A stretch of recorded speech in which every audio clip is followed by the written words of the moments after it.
Ühesõnaga on mul hea meel siia lavale kutsuda 5 inimest, kelle töö ja igapäevane kogemus aitavad mõista, millist rolli need roheoskused siis tegelikus tööelus ja majanduses mängivad. Ja teie aplausi saatel, kui te korraks Slido ka telefoni saate käest ära panna. Juba tuleb aplaus, väga hea. Teie aplausi saatel on mul hea meel siia lavale paluda nüüd Sirje Potissepp, Eili Lepik, Laura Uibopuu, Raul Kütt ja Veiko Karu.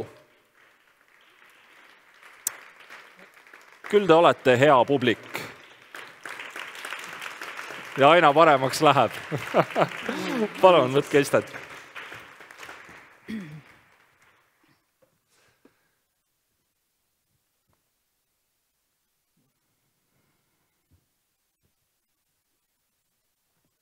Niisiis, hakkame pihta. Sirje, no me oleme siin juba kuulnud, et roheoskused on ühelt poolt selline, kuidas ma ütlen, nagu ajastu hõngu kannavad endas, meil tulevad nooremad põlvkonnad peale, kelle jaoks need roheteemad ongi olulised, nad on neist kuulnud võib-olla TikTokist, aga siis on meil vanema generatsiooni inimesed, kes võib-olla suhtuvad natukene nagu umbusklikult ja skeptiliselt ja sageli need vanema generatsiooni inimesed on need, kes need nooremad siis tööle võtavad, aga kui suur praegu see roheoskuste tegelik väärtus näiteks tööle kandideerimisel toiduainetööstuses üldse on? Kas see üldse loeb, kui sul on mingisugused kvalifikatsioonid, teadmised, kestlikkust majandamisest või tegelikult see ei ole üldse oluline?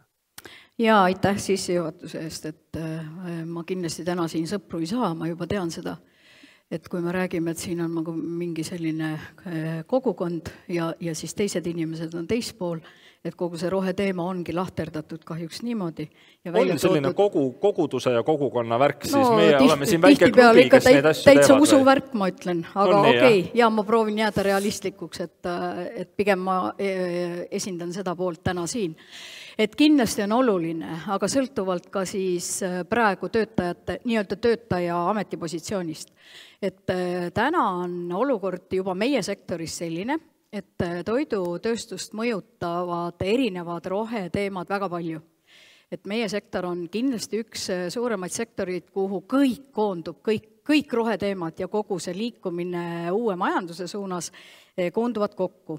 Me tegime kunagi siin juba, ma pakun, et nüüd 4 aastat tagasi, ka oma liikmete seas kenasti arendusnõunik tegi küsitluse ringmajandusest ja siis selgus, et ega meil väga palju nagu ei olegi mõtet enam püüda sadu ja sadu ettevõtteid sinna küsitlusse haarata, sest ringmajandus meie sektoris, kus iga tooraine kilo või tonn maksab, on iseenesest mõistetav. Ehk et nii palju kui vähegi on võimalik, nii palju kasutatakse kogu toorainet ära ja kui ütleme, lehmasarvi ei ole sellel hetkel kusagile võimalik müüa ja me ei ole ka väga sarvest veinijoojad, et siis võib-olla see jääb järgi. Ja kunagi üks hea lihatööstuse juht ütles, et me müüme kõik, kasutame kõik ära ja müüme kõik maha peale seakisa, eks ole. Et võib-olla see näitab ka seda suhtumist, et kindlasti on see oluline. Meil on täna olukord, kus erinevad spetsialistid, siis alates tegelikult ettevõtte juhist, peavad läbi närima ja nägema seda suurt pilti, mis hakkab mõjutama ja juba mõjutab tootmist. Nii et loomulikult ja vaatame, mis on toimunud ametinimetustes kas või, et ega niisama ei ole tulnud juba aastaid tagasi kestlikkuse juht, jätkusuutlikkuse juht, vastutustundliku tootmise juht, et see näitab ka seda, et ettevõtted väga selgelt endale annavad aru, et see on suund, kuhu me läheme ja parem olgu siis juba hakkame neid spetsialiste ka ise juba vaikselt nagu üles nii-öelda kasvatama ja õpetama. Sirje, ma saan aru, sa oled täie õiguslik selle koguduse liige, nagu seda siin täna reklaamid. Sellest ise ei taha ennast selleks pidada. Kingad isegi rohelised, et loomulikult, kui ma tulen rohekonverentsile, siis ikka roheline kleit ja rohelised kingad. No teisi sõnu, see roheoskused, need on üle sektori üliolulised, neist tegelikult pääsu ei ole, lihtsalt sulle ei meeldi neid nimetada eraldi nii-öelda roheoskusteks või rohepöördeks. Sa tahad, et see oleks see nii-öelda loomulik oskuste osa. Absoluutselt, et minu meelest siin ongi jällegi üks selline, ma ei mäleta, kes siin eelnevad on ka natukene välja toonud selle, et me oleme võib-olla teemat hakanud natukene valesti juba serveerima, mis on tekitanudki vastuolu. Et võtame selle rohe sealt eest ära ja läheme edasi. Et mida ettevõtted näevad, et pigem mida me tahame ja kuidas me ei suuda järgi tulla, on see koht, kus me olemegi tahtnud liiga kiiresti, liiga kulukalt ja ilma igasuguste mõjuanalüüsideta. Et vabandust, ettevõte tahab teada, kui palju ta peab investeerima. Õigemini alustame sellest, mida ta üldse peab tegema. Kui me vaatame, kuidas meie seadusandlust kujundatakse, et ma olen siin tõsiselt kriitiline, ma proovin ennast kuidagi muidugi ohjeldada, aga see ei tule mul iga kord välja. Et me võtame siit ühe nuppu ja sealt ühe nuppu ja meil ei ole sellist suurt pilti ja siis ettevõtja peab olema nii tark, et ta peab aru saama, kuidas, ma ei tea, 2 päeva tagasi või 3 päeva tagasi, ma ei ole jõudnud isegi lahti teha veel, seepärast mul on hunnik ees, enne jaanipäeva eriti, tuli näiteks välisõhu regulatsioon, eks ole. Ta peab kõik aru saama, kui ta on üks tootmisettevõte, kuidas see mõjutab, kuidas ta hakkab tegema uutesse tehnoloogiatesse investeeringuid, missugused need tehnoloogiad ja missugused need uued seadmed peavad olema. Et see on tõsine väljakutse. Eili, ma saan aru, teie seal Kliimaministeeriumis mõtletegi siis välja neid asju, kuidas Sirjet ja tema mõttekaaslasi kiusata, eks ole. Ja ma pakun, et ei tee seda võib-olla päris nagu oma algatuslikult, eks ju, et on mingisugused signaalid, mida saadetakse võib-olla ka Brüsselist, kus, mis seal salata, ei otsustata asju enamasti ilma Eesti aktiivse osaluseta. Me ise oleme osalenud nendes kokkulepetes ja kui need signaalid siis ühel hetkel jõuavad Sirje ja tema meeskonnakaaslaste lauale, siis tegelikult seal on juba päris mitmeaastane lõtk, eks ju. Ehk me tegelikult, see läheb lihtsalt aega, kui see info ettevõtetele kohati kohale jõuab. Aga milline on tegelikult see lõhe, kui me vaatame nüüd neid ootusi ja neid norme, millega me ise oleme ka nõustunud, ja ettevõtete tegeliku sellise nii-öelda valmisoleku vahel siis neid oma tööprotsessi ümber kujundada. Ehk kus me Eesti majanduses tegelikult oleme? Ja, tere. Ma seda tahaks kindlasti alustuseks öelda, et kindlasti Kliimaministeeriumi eesmärk ei ole ei Sirjet ega ka teisi ettevõtjaid ja Eesti majandust kiusata ja kinni kiiluda. Et pigem on ka meil selline pragmaatiline lähenemine, et kliima- ja keskkonnateemad on olulised, nendega on vaja tegeleda, kogu see rohetemaatika, nimetame me seda kuidas iganes, on tulnud selleks, et jääda ja ilma selleta me ei saa ja sellist vastandumist peaks järjest vähem võtma, et roheteemad, keskkonna-kliimateemad versus konkurentsivõime või kas või rohe- ja keskkonnateemad versus julgeolekuteemad, et seda vastandumist, sellest peaks kuidagi üle saama, et tegelikult need on üks ja sama asi, et me ajame asju ühise tuleviku nimel selleks, et me ka tulevikus oleksime siin riigina olemas, loodetavasti ka väga hea elukeskkonnaga riigina ja ka väga sellise konkurentsivõimelise majandusega riigina, et see pikk vaade võiks olla silmade ees.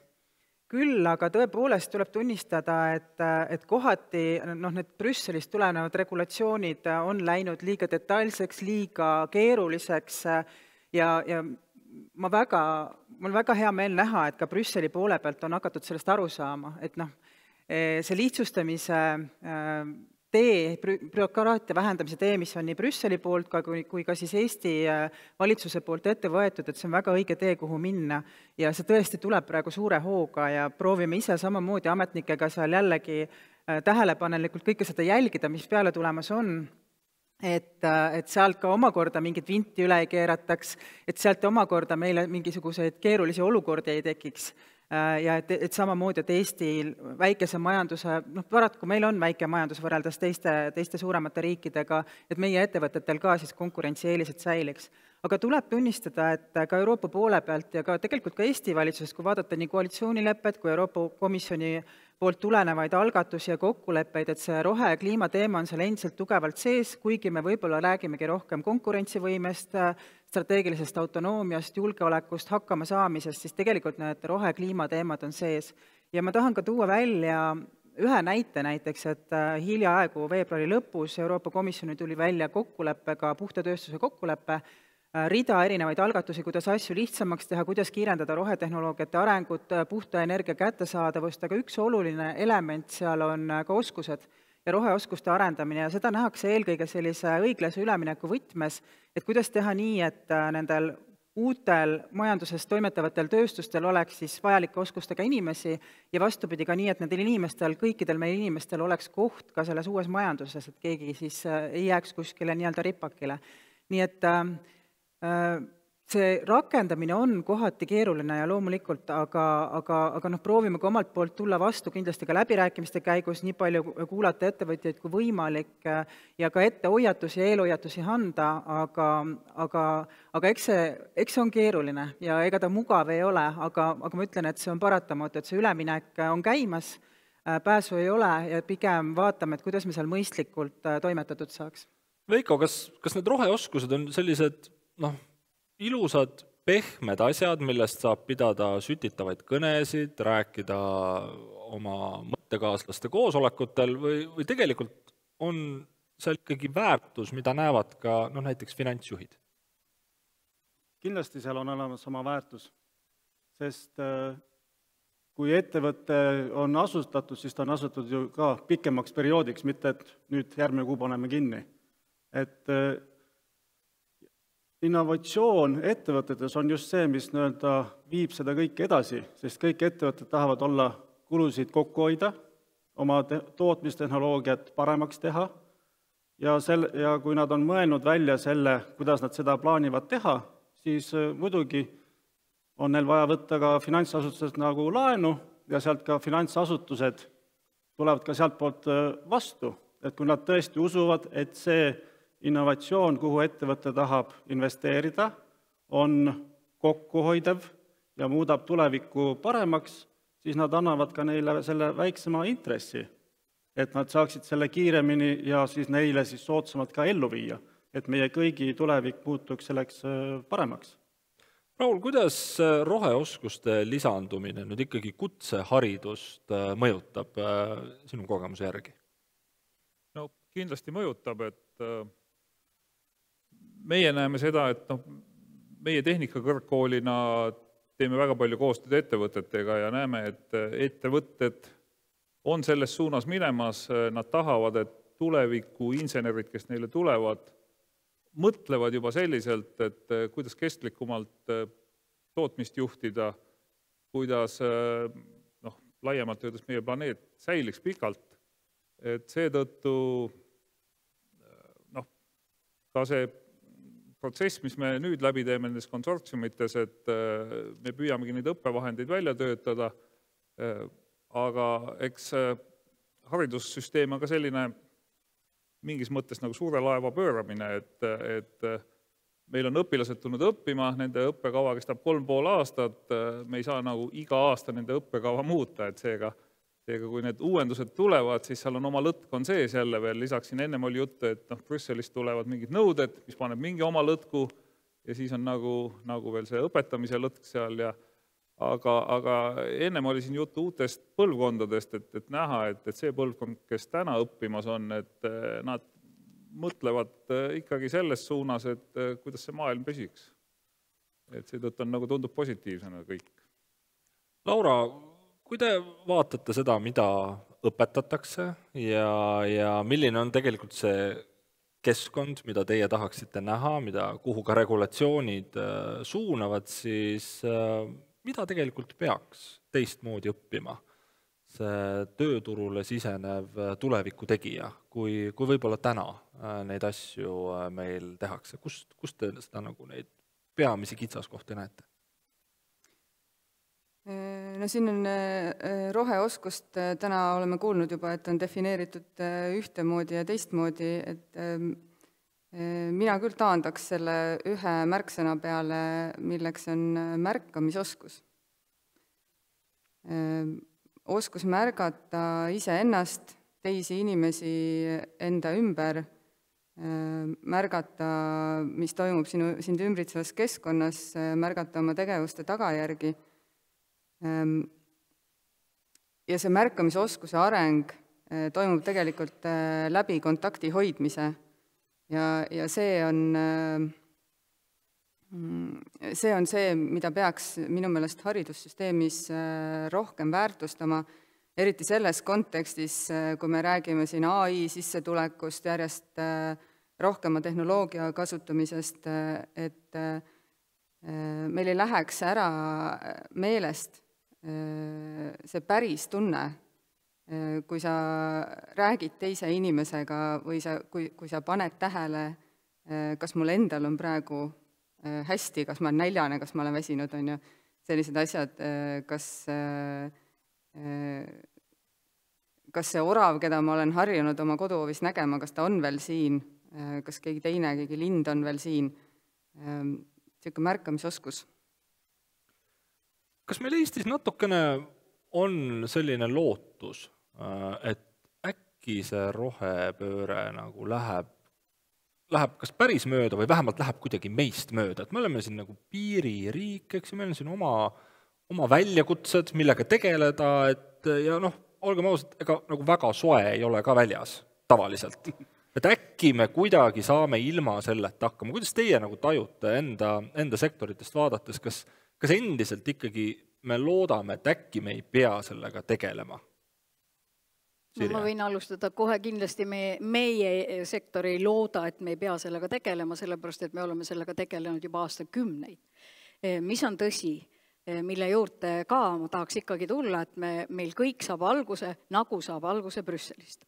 Mina pikaajalise liidu juhina, mida ma olen praegu viimased aastad näinud, isegi juba enne Covidit, hea näide on ühekordse plasti vähendamise direktiiv, kus ega Brüsselis ei ole ju tsüklid teistsugused kui Eestis, valimistest valimisteni. Ja siis hakkavad neid poliitilisi loosungid tulema, neid deklaratsioone tulema. No mis asi see on? Majandus mahutagu end looduse piiridesse. No mis see tegelikult siis nagu tähendab? Seda tähendabki. Mis see peaks siis nagu ettevõttele ütlema? Mida ta peab tegema, kui palju, mis aja jooksul ta peab tegema ja kui palju ta peab selle eest maksma ja kas ta pärast on ka konkurentsivõimeline oma toodanguga turul. Et kuulge, kui me jätkame selliste deklaratiivsete loosungitega ja minu meelest härra Veintal tõi juba alguses selle välja, et me peame sõnastama oma eesmärgid väga selgelt, mitte loosungitena, et siis me paremaks ei saagi. Brüsselis käivad Eestist sajad ja sajad ametnikud sadades töögruppides. Ja ma olen kuulnud peaaegu 20 aasta jooksul, et kuidas me oleme nii väikesed ja meil peaaegu nagu üldse hääleõigust ei ole. On küll, tuleb lihtsalt suu lahti teha ja mida jälle liidujuhid näevad seda, et tekib mingi eelnõu laua peale, meil on kohe vaja see vastu võtta, tõesti kohe. Tõesti, või kus see oli siis? Näiteks väga hea supernäide muuses on raadamise määrus, mis lükati nüüd siis Euroopa Liidu poolt edasi aastaks ajaks. Kohe on 30. detsember 2025 käes. Kas ettevõtted on teadlikumad? Jah, natukene teadlikumad. Kas sisu muudeti? Ei muudetud. Kas me teame, mida me peame tegema? Ei, me ei tea täpselt, mida me peame tegema. Et need on need asjad, millega ettevõte nagu iga päev kokku puutub. Jube tore on rääkida loodusest, mulle endale ka meeldib väga looduses elada, sellepärast ma olen ka endale Kuusallu elamise soetanud, eks ole, et olla mitte Lasnamäel ja mitte kesklinnas, aga ma ei saa üle ega ümber sellest, et me peame siin kuidagi ka hakkama saama, me peame siin kuidagi ka toitu tootma ja toidu tootmine on seotud väga paljude valdkondadega. Kõik need samad, transpordist alates kuni tooraine väärindamiseni, kõik need teemad on laual. Kõik need teemad vajavad lahendamist ja nad vajavad üha enam oskuslikku lahendamist. Jälle, räägime ressursside kokkuhoiust. Et me olime ise ka ju, oleme konsortsiumi liikmed ja sõnastasime väga palju tegevusi, mis toidutööstusi puudutab. Ja üks ongi ressursitõhusus. Eks, kui me võtame ressursitõhususe, palun öelge mulle, kuidas teha lehma joogipiima 2,5 ilma piimata. Et no siis ta ei olegi joogipiim, siis ta on, ma ei tea, koera jook, eks ole. Mitte koera, vaid kaera. Et ma loodan, et ma ei eksinud. Ehk, et me peame nagu aru saama sellest, et on teatud asju, mis on iseenesest mõistetavad, kindlasti ettevõtted teevad kõik selleks, ja meie sektoris eriti meil on väga suuri edulugusid, aga kõik hakkab peale meist endist ja me peame vaatama seda, et me oma ettevõtteid ja oma majandust siiski ära ei kägista ja see konkurentsivõime, millest nüüd ka on hakatud rääkima Euroopa Liidu tasandil, et me peame ikka säilitama. Kuulge, tuletage meelde, kuidas hakati rohepöördest ja roheasjadest rääkima. Issand, see on meil nii kohutavalt suur konkurentsieelis. Ettevõtetel tõusid juuksed peas püsti ja rääkisid need, kellel on null vastutust, suured palgad, kes suudaksid enda palgast lõpptoote nii-öelda võib-olla isegi kinni maksta ja kes ei pea tegema konkreetselt kulutusi. Sirje, selleks, et sul ikka mõned sõbrad siia jääksid, ma annaksin nüüd hea meelega sõna näiteks Kliimaministeeriumile, et kes ikkagi vist nagu natukene adub, miks seda on vaja teha kõike. Ja väga hästi adume. Ma saan aru, et ma olen siin paneelis selline ametnike ainuke esindaja. Ma ei hakka siin selles mõttes laskuma sellesse, et kuidas Euroopa Liidu otsustusprotsessides osaleda ja kuidas Euroopa Liidu poliitika kujundamine ja otsustusmehhanismid käivad ja mis seal on hästi ja mis on halvasti. Üks asi, mis ma tahan öelda, et ega see rohe ja jätkusuutlikkuse teema ei tule meil sugugi Brüsselist. Eesti ise oli üks teine riik maailmas, kes võttis vastu säästva arengu seaduse juba 92-94 aastal, ma nüüd täpselt võib-olla eksin aastaga. Meil on põhiseaduses kirjas, et me peame oma loodusväärtusi ja loodust hoidma, et ma ei taha kuidagigi nõustuda sellega, et see kõik tuleb meile Brüsselist. Et jah, Brüsselist tuleb sellist tehnilist ja rakenduslikku, aga see väärtus, et me hoiame oma loodust ja looduskeskkonda, see on meil ikkagi üsnagi tugevalt sees kõikides Eestimaa elanikes, ma loodan. Ja kui sa küsid, et kas mõni loodab, et see läheb mööda, siis mina arvan, et ükski täie mõistusega strateegiliselt mõtlev inimene ei arva, et see läheb mööda. Pigem me oleme aru saanud, et see on meie elu osa ja meil ei ole sellest pääsu. Võib-olla mõni pragmaatiline ettevõtja loodab, et ta suudab vanaviisi jätkata nii kaua kui võimalik ja siis paneb ettevõtte kinni ja teeb midagi muud, mis siis klapitub uue tulevikuga, aga ma arvan, et väga rumal oleks mõelda ja loota, et see läheb mööda. Raul, milline tegelikult on see tööstuse tagasiside, kas kutseharidus liigub nii-öelda turu ootustega samas tempos? Noh, ausalt öelda siis tööstus annab neid signaale, et on vaja mõelda kestlikumalt, aga otsest sellist tagasisidet küll ei tule, et muutke nüüd oma õppekavasid, et meie õppekavasid hinnatakse just nimelt nagu ettevõtete poolt iga aasta. Viimane oli just autoõppekava, sealt oli siis signaal see, et uued tehnoloogiad tuleb sisse viia, aga mitte siis selle mõttega, et need on kuidagi säästlikumad või rohelisemad, vaid et need on uued tehnoloogiad. Ja eks me õpetame ka, kuna maailm sinna suunas liigub, siis me õpetame neid uusi tehnoloogiaid, aga võib-olla mitte just rõhutades seda, et me teeme seda sellepärast, et kuskilt on kästud seda teha Brüsselist, vaid et sinna me liigume ja neid siis peaksid tuleviku töötajad teadma. Veiko, kuidas ikkagi neid roheoskusi niimoodi õpetada, et need päriselt vastaksid turu vajadustele ja ootustele ja et Sirje oleks ka õnnelikum? Mina olen väga õnnelik muuseas. No jah, ma saan aru, aga et veel õnnelikum. Ma arvan, et siin võtmekoht võib-olla on meis iga ühes eneses, et me peaksime vaatama seda 24 tundi ühte päeva, et mida me siis selle päeva jooksul teeme, kuidas me seda teeme, mida me ostame, kus kohast ostame, millise raha eest, palju me kulutame elektri peale, palju vee peale. Ja kui meil on selline aegrida nendest andmetest, samamoodi on ka tööstuses tootmisest tekivad sellised andmeread, et me siis aeg-ajalt vaataksime nendele andmeridadele peale ja siis võib-olla tööriist AI aitab välja lugeda, et mida me peaksime nagu muutma ja siis lähtuvalt juba sealt ettevõtte strateegiast, ettevõtete visioonidest investeerima nendesse tegevustesse või ka tehnoloogiatesse, mis siis nii-öelda aitavad mingisuguseid tegevusi või siis neid ressursse kokku hoida või midagi muud teha niiviisi, et meil oleks homme parem. Laura, ma ei tea, kas te olete vaadanud niimoodi Eesti majanduse peale, et saaks nagu sektorite kaupa öelda, et okei, siin ma ei tea, põllumajanduses meil tegelikult on see talupoja tarkus niivõrd kõrgel tasemel, et toimetatakse väga roheliselt ja keskkonnasäästlikult, eks ju. Aga võt kusagil mujal võib-olla neid roheoskus just mida koolis saaks õpetada nagu natukene napib. Kas on mõni selline sektor, mis torkab silma selle poolest, et see see ressursi selline kestlik, säästlik kasutamine võib-olla vajaks nagu järeleaitamist? No mulle tundub, et see roheoskus on pigem seotud inimeste isikutega ja nende isikute oskustega ja ühiskonna kui terviku suhtumise ja nii-öelda arengutasemega, et ma siin nagu sektorite vahel mingeid erisusi sisse ei tooks, et kindlasti, sa tõid siin praegu ise selle põllumajanduse näite, et kindlasti on põllumeeste hulgas neid, kes näevad vaeva ja katsetavad, et toota kestlikumalt, kindlasti on seal neid, kellele muutused nii väga ei meeldi, et seda sa ka juba enne ütlesid, et muutused paratamatult on ebamugavad ja kui me peame muutma oma suhtumist ja peame muutma seda, kuidas me asju teeme, siis see tekitabki neid kitsaskohti, millest Sirje siin on meile värvikalt rääkinud. No ma usun, räägib veel, kui ma talle võimaluse annan. Räägib ka terve lõunapausi täis, kui me talle läheneme selle küsimusega. Ja mulle tundub, et see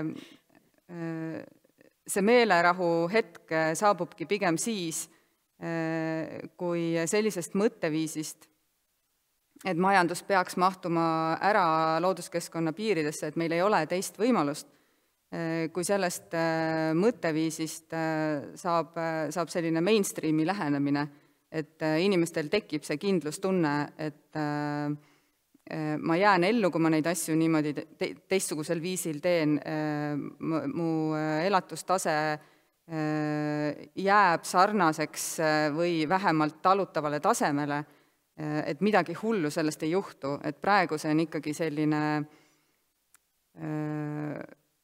paljuski pioneeride valdkond ja see tekitabki ebakindlust ja see on täitsa normaalne, et tekitab, aga see kuidagi ei võta ära seda vajadust, et me ikkagi peame seda paratamatult tegema. Sirje, ma ei tahtnud sind kuidagi, kuidas ma nüüd ütlen, kritiseerida, ma väga hindan sinu neid näiteid, mis sa sektoris tood ja sellepärast ma annan sulle veel ühe võimaluse oma mõtteid jagada. Kuidas sulle tundub, kas need roheoskused võiksid muutuda näiteks 10 aasta pärast sama oluliseks, kui digioskused on täna? Sest olgem ausalt, 10 aastat tagasi väga paljud tööstuse inimesed ka rääkisid, teate, need digisüsteemid, need on kohmakad, kallid, me teeme asju vanaviisi edasi.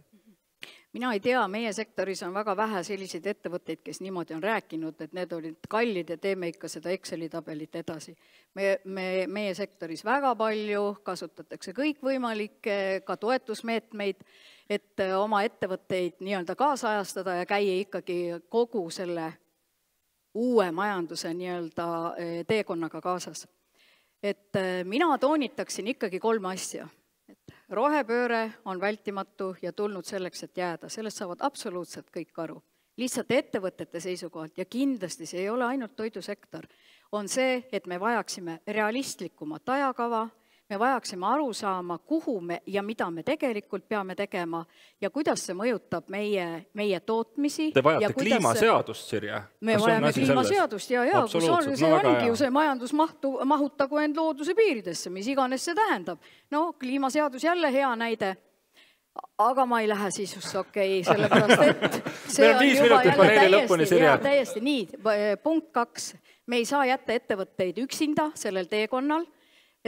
Me peame ettevõtteid aitama, sellepärast, et me oleme kõik peaaegu ühe ja sama rumalad, sest meil käivad ju asjad nii, nagu jällegi härra Veintal ütles, et rohepööre algas meil 10 aastat tagasi, aga mis me siis täna siin istume ja räägime roheoskustest ja arendamisest? Kas ei peaks käima vastupidi? Nii et, teate, ma ei otsigi siit sõpru juurde, ma ütlen otse, et kes tahab, on nagu nii sõber ja kes tahab, saab aru, et oleme ikka nagu 2 jalaga maa peal. Ja 3. punkt, mis on äärmiselt oluline ja mitte ainult toidutööstustele, aga vastab tõele, et toidutööstusi mõjutab see kõige enam, on tarbija ja tema valikud. Ja see, kas ta suudab seda lõpus kinni maksta, sest kõik investeeringud, mida tehakse, lähevad ühtede või teiste toodete lõpphinda. Me ju saame sellest aru. Täna ma ütlen teile, oma sektori seisukohalt ei suuda. ja ma kasutan siiski juhust, et öelda Kliimaministeeriumile oma mantrat, millest ma olen rääkinud, kõik on toredad inimesed, aga me ei tohi kehtestada Eesti ettevõtetele rangemaid tingimusi, kui Euroopa Liidus seda tehakse kas keskmiselt või miinimumtasemel. Me kahjustame sellega väga tugevalt oma ettevõtete konkurentsivõimet ja kes tahab, palun tehke rohkem, investeerige rohkem, kui see on teie konkurentsieelis. Ja see on käekiri, mis on Kliimaministeeriumis olnud aastaid ja see ei ole normaalne. Õnneks, Sirje, varsti tuleb kliimaseadus ja siis saab need eesmärgid paika panna. Jah, ma tahaks seda avalikustamist näha. Aitäh. Raul, kas õppejõud ja õpetajad on valmis tegelikult neid roheoskusi andma edasi noortele sellisel nivool ja tasemel, nagu majanduses tegelikult ootab, nagu ettevõtted ootavad? No, õppejõud kindlasti on valmis, aga ka nemad peavad õppima. Et see on niisugune teada tõde, et kui tudengil on eksam tulemas, siis 2 päevaga loeb läbi ja ütleb, ma tean sellest asjast kõike. Õppejõud ei ole nii võimekad, nemad ikkagi peavad süvenema enne, kui nad suudavad õpetama hakata. Eks selleks on ka nüüd käimas see õppematerjalide väljatöötamine. Aga selge on see, et ma enne mainisin, et uue põlvkonna insenerid tahavad uut moodi elada ja tööd teha ja selleks siis peavad ka koolid valmis olema, et selle nimel tegutsema. Veiko, kus sa seda barjääri näed tegelikult, millest me üle peame astuma, et need roheoskused jõuaksid tuleviku tööturule? Ma arvan, see barjäär ongi meis endis, et me peame olema ise valmis muutuma, olema kriitilisemad, võtma teadmiseks selle, et kui meie ei muutu, siis miks peaksid siis meie lapsed muutuma, meie lapselapsed muutuma, nad ju jälgivad neid samu mustreid. Et siin me peaksime tegema sellise radikaalse iseendase sees siis selle otsuse, et ma nüüd püüan olla parem. Ja kui mina olen homme natukene parem, kui ma olen täna, siis juba on tehtud tulevikule heatöö. Ehk teisisõnu, me peaks tegelikult nende juhtide roheoskusi arendama võib-olla isegi nagu eelisjärjekorras ja alles seejärel nii-öelda spetsialistide ja töötajate. Kindlasti, kuna ettevõtete juhtkonnad on ettevõtte nägu ja kui ettevõtte juhid, kas seal tippjuhtkond või osakonnajuhid ka avalikkuses peegeldavad, kuidas nende ettevõte käitub, see kindlasti avaldab mõju.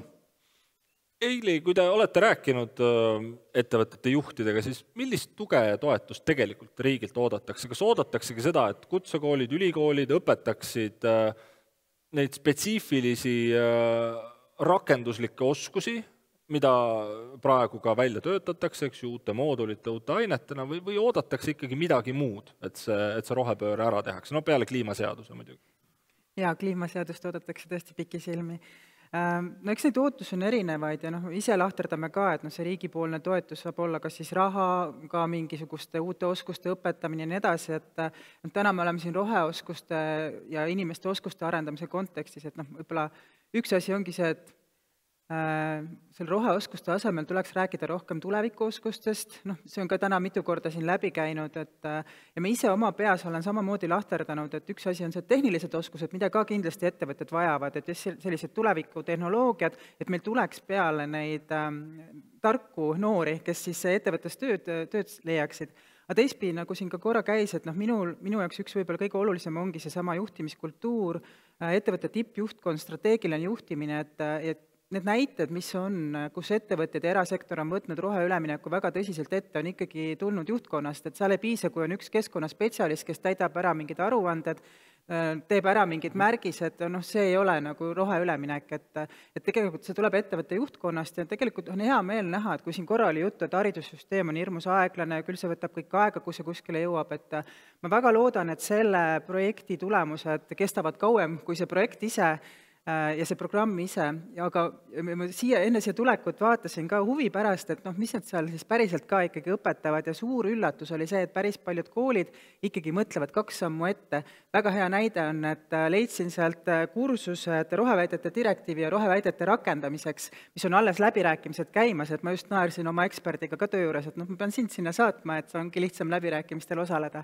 Et tegelikult mõtlevad koolid ka ette samamoodi nagu ettevõtjad ja lihtsalt vahel on see keerulisem, vahel mõnes valdkonnas lihtsam, aga ma usun, et ma väga-väga loodan, et sellest programmist saab selline nii-öelda mainstream kõikide koolide jaoks, et see rohe- ja tulevikuoskused on läbivalt ka edaspidi õppekavades sees. Laura, üks inimene publikust on sõnastanud selle paneeli viimase küsimuse, paraku jääb see viimaseks, sest meil on aeg otsas selliselt, et mida teha, et rohepöörde juurest kaoks rohehulluse komponent? Küllap sa oled selle peale mõelnud ja vaadanud, no see on ju nii lihtne, elementaarne asi, miks seda ikkagi nähakse kuidagi sellise äärmusliku tegevusena? No millegi tajumine on väga olulisel määral seotud selle tajuja endaga ja tema häälestatusega. Hullud jäävadki asju hullult nägema või? Ei, kindlasti ei pruugi jääda. Et selles mõttes selles, kui mingi muutus on hädavajalik, aga samas ebamugav ja nagu Sirje väga õigesti välja tõi, võtab oma aja ja võtab ka erinevatel inimestel erineva aja, siis alati on targem valida enda sees see suhtumine, mis sind sellel teekonnal toetab. Ehk et see on loomulik arenguvajadus versus, et see on mingi pealesurutud kohustus. Kohustust on alati raskem kanda. Et kui on valitud õige suhtumine ja kui see tahe suunda muuta on olemas, siis isegi kui sammud on väikesed, ega see tulemus tulemata ei jää. Daamid ja härrad, selle hea suhtumisega läheme me nüüd lõunapausile. Aplaus enne suurepärasele paneelile. Aitäh!